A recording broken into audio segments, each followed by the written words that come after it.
Found out my girlfriend emailed my boss from her school account, so I reported her to district HR. I sent screenshots of her email, sofa invoice, and bank fraud letter, froze my credit and watched her get put on administrative leave, later got promoted and stayed gone. The first thing I heard in my new apartment was her voice, trapped in a voicemail like a dare I could replay anytime. She said, "Leave if you want. You'll be back begging within a month." Then she laughed like it was already decided. I stared at the ceiling fan turning slow and whispered, "Start counting." I was 42 and I had just moved from Marquette, Michigan to Knoxville, Tennessee for the job I wanted since I was a kid. New walls, new air, new streets that did not know my name yet. I should have felt free. Instead, I felt the old shame trying to follow me through the door. Back home, I worked as a bridge safety inspector for the county. I spent my days under steel beams, tapping bolts, marking cracks, and writing notes that kept strangers alive. Out there, everything has a load limit, even the parts people never look at. I used to think love did not have one. My little house sat on a quiet road where the snow piled high against the porch rail. My boots always dried by the vent, my coffee grinder screamed at 5:30 a.m., and my rain jacket smelled like wet pine and lake water. It was simple and steady. I was proud of it, even if it was not flashy. Tamsin was 39 and she worked as a counselor at a middle school. She could sound kind when she wanted to, the way you talk to a scared kid in a hallway. But with adults, she liked power, even if she called it confidence. We had been dating 3.5 years, living separately, and we had just signed a lease to move into a townhome together in 2 months. I got the dream offer on a windy afternoon by the Ore dock, sitting in my truck with my clipboard on the seat. The email subject line flashed on my screen, and my hands went cold because I knew what it meant. The offer came with a short deadline, 5 days to accept, and a start date that did not care about my comfort. That was the first moment I felt time speeding up. That night, I cooked turkey chili and told Tamsin while the pot bubbled and the kitchen windows fogged. She smiled big and said she was happy for me, but her eyes stayed hard. She asked how much money, and when I told her, her smile changed shape. It was the kind of smile that measures you. 2 days later, she invited me to a dinner with her friends at a wood-fired pizza place near the harbor. It was one of those patios with heat lamps that hissed and a view that made everything look romantic. Her friend Meyerk was there, a local podcast host who loved being the loudest person in any circle. He shook my hand too long and said, "So you're the bridge guy." At first it felt normal, like laughs and small talk. Then Meyerk asked about my job offer like he was setting up a joke. Before I could finish, Tamsin said, "He thinks he's getting flown to Tennessee like he's some big deal." Her friends laughed, and she leaned back like she had just landed the punchline. I tried to keep it light, because arguing in public is like bleeding in water. Meyerk raised his glass and said, "Here's to Dorian chasing his little dream job." Someone asked if Knoxville even counted as a real step up, and Tamsin said, "He has this delusional thing about it." That was the moment my face burned and I knew they were enjoying it. On the drive back, the car smelled like garlic and smoke from the patio heaters. I kept hearing the laughs like they were still in the back seat. Tamsin hummed along to the radio like nothing happened. I watched her hands on the wheel and realized she was not embarrassed at all. When we got to her place, I finally said, "Why did you do that to me?" She sighed like I was being dramatic and told me her friends were just teasing. I said it did not feel like teasing when she joined in. She turned her head and said, "Leave if you want. You'll be back begging within a month." I stared at her, waiting for any hint she was joking. She did not blink. My voice surprised me because it came out calm and flat. I said, "Start counting. If someone humiliates you in front of other people, do not try to win your respect back on the spot. Public shame is a stage, and the only way to stop the show is to leave it." I learned that the hard way.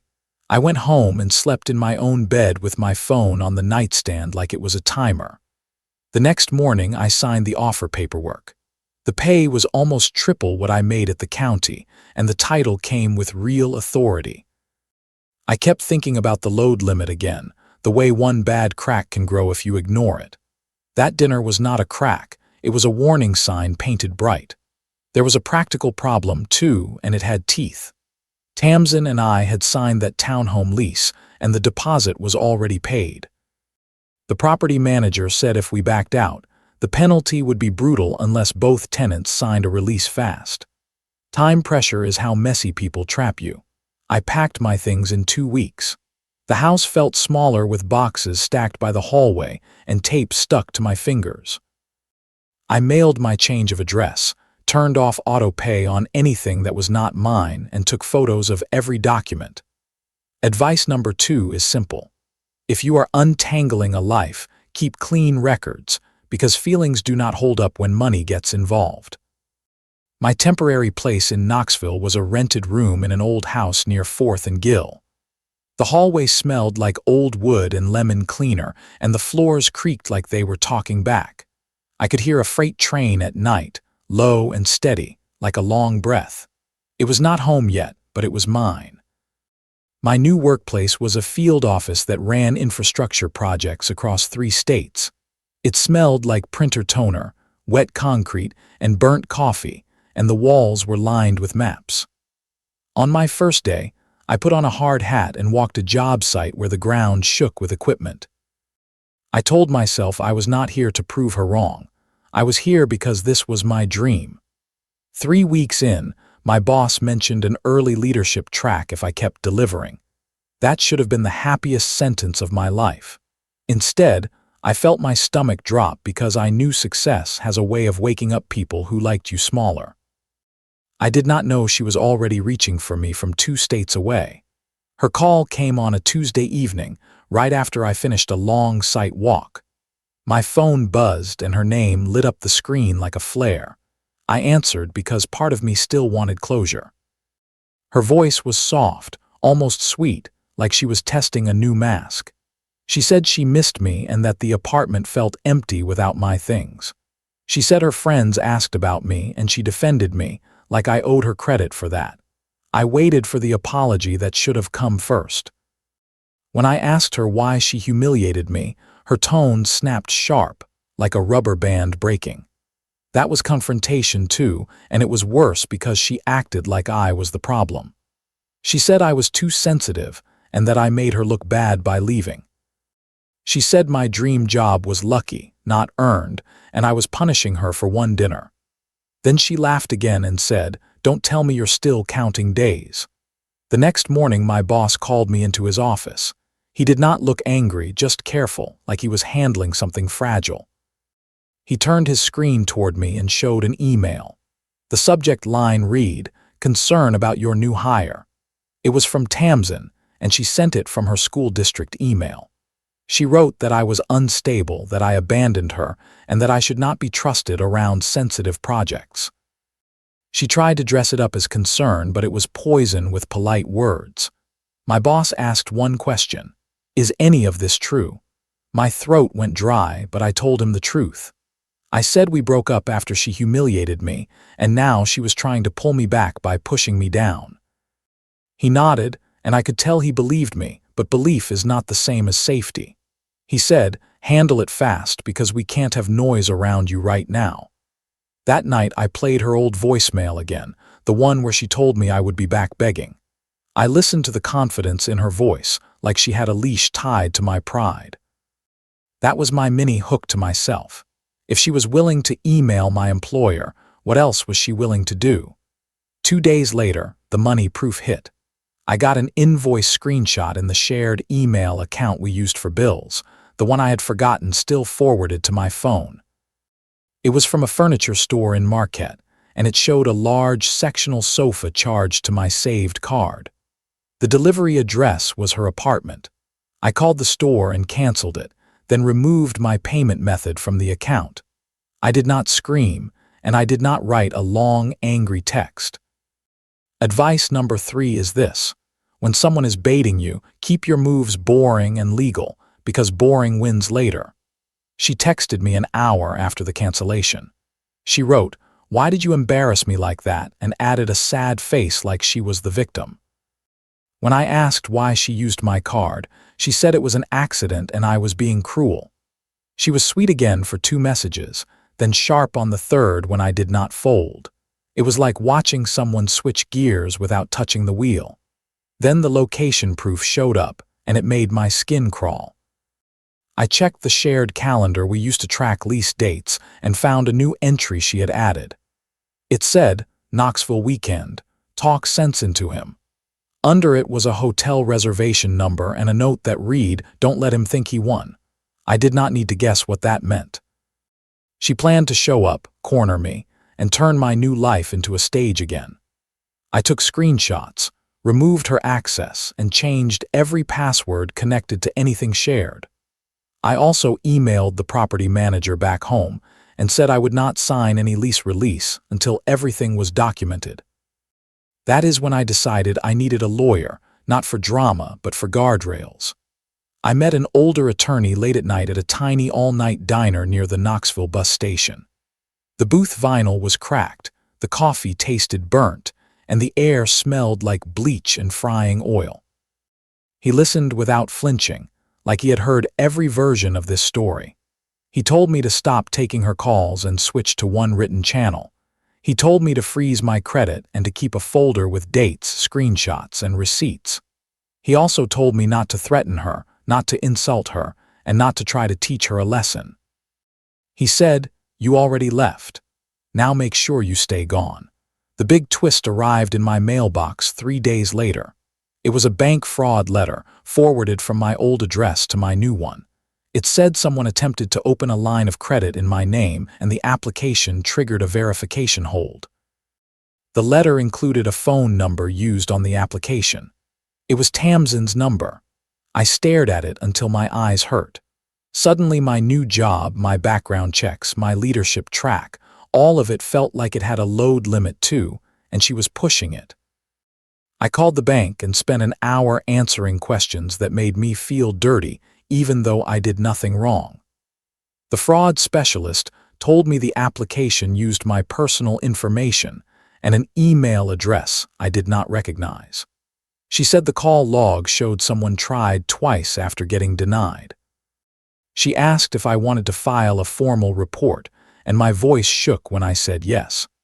I notified my boss, because secrets are how people get fired even when they are innocent. He thanked me for being upfront and told me to follow my lawyer's guidance.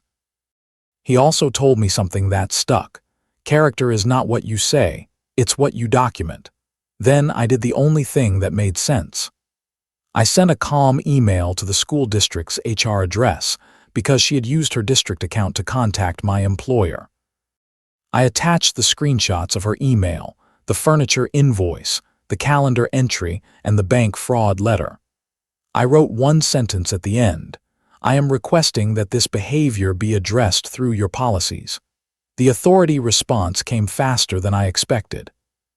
A district administrator called me and asked for confirmation that I was not a parent or a student contact. I said no. I was her partner, now her ex. The administrator went quiet and said, "Thank you," and I heard the tone shift from casual to official. That was the moment consequences started moving without me touching them. Myerk betrayed her the next day in the most Myerk way possible. He called me from an unknown number and sounded nervous for the first time ever.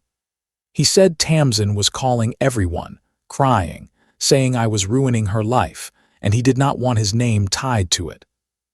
He offered to forward a message thread where she bragged about making me come back begging, because he wanted proof he was not part of it. I took the screenshots and saved them, even though my hands felt heavy doing it. That friend group that laughed at dinner went quiet after that. People love a bully until the bully costs them something. Myerk stopped answering her calls the moment it threatened his image. The district HR office scheduled a mediation-style meeting by video, and I agreed because I wanted closure and clean boundaries. The conference room on their end had beige walls and a long table under harsh lights. Tamsin sat there with a tight smile and her hands folded like she was in control. I sat in my small rented room in Knoxville, with my lawyer on speakerphone but not speaking unless needed. That was confrontation 3, and it started exactly the way my lawyer predicted. Tamsin denied everything. She said she never tried to open credit, she never meant to email my boss, and she definitely did not use my card on purpose. She looked straight into the camera and said, "He's making this up because he's bitter." Then she minimized, like facts were just misunderstandings. She said the email was just a heads up, not sabotage. She said the couch order was a mistake because my card was still saved, and I should have removed it earlier. She said the hotel entry was just a placeholder, like she was planning a normal talk, not an ambush. Then came the partial admit, the slow crack in her story. She said, "Okay, I used your info, but only because I was panicking." She said she thought if she could get money, she could cover the lease penalty and keep things from falling apart. She said she never thought it would turn into a fraud thing, like fraud was something that just happened to her by accident. Finally, she tried the emotional move, and it was strong. Her voice trembled and she started crying in a way that sounded rehearsed and real at the same time. She said I promised we would move in together and I abandoned her. She said her coworkers were whispering and she could lose her job, and how could I do this to someone I loved? I did not raise my voice because that is what she wanted.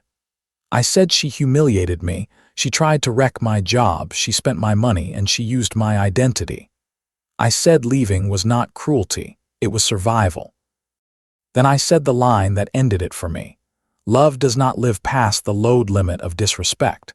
The district administrator ended the meeting with a stiff, careful tone.